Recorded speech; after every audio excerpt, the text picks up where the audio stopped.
যে জিনিস খেতে মজার সেই জিনিস রেডি করতে খাটনি অনেক বেশি হয়। আসসালামু আলাইকুম এভরিওয়ান, সবাইকে ঈদুল আজহার অনেক অনেক শুভেচ্ছা।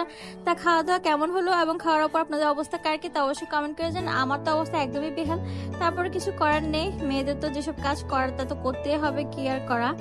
তা বটকে এখনো ফেলে রেখেছেন নাকি অলরেডি পরিষ্কার করে ফেলেছেন তা আগে কমেন্ট করে জানান।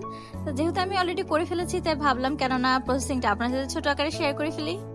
আমরা সবসময় গরম পানি দিয়ে বটটা পরিষ্কার করি, কখনো চুনটা ব্যবহার করি না। আসলে কারোরই চুন ব্যবহার করা উচিত না। তো অনেক হয়তো বলবেন এটা দেখানোর কি আছে, এটা তো আমরা সবাই কম বেশি জানি। আর বাবা আপনার দেখতে মন চাইলে দেখবেন, না তো দেখবেন না, শুধু নেগেটিভ কমেন্ট তো করার দরকার নেই। গরম পানিতে বটগুলো দিয়ে তাতে হলুদ দিয়ে আর সাথে একটা লেবু চিপে দিলাম, আর লেবুর যে বাকি অংশটা তাও দিয়ে দিলাম। এতে করে বটের যে একটা আলাদা গন্ধ থাকবে তাও অনেকটাই চলে যাবে। কেউ যদি বলে থাকে যে পুরোপুরি চলে যাবে তা একদম সম্পূর্ণ মিথ্যা কথা। তারপর সিদ্ধ হয়ে গেলে ভালো করে বাড়তি যে ময়লা অংশগুলো, বাড়তি চর্বি, এগুলো ভালো করে ছেঁচে নিব। তারপর আপনার যে সাইজ প্রয়োজন সেই সাইজ মতো কেটে সুন্দর করে ফ্রিজে সংরক্ষণ করে রাখতে পারবেন। তো এই হলো আজকের ভিডিও। তা কেমন লেগেছে অবশ্যই জানতে ভুলবেন না। আল্লাহ হাফেজ।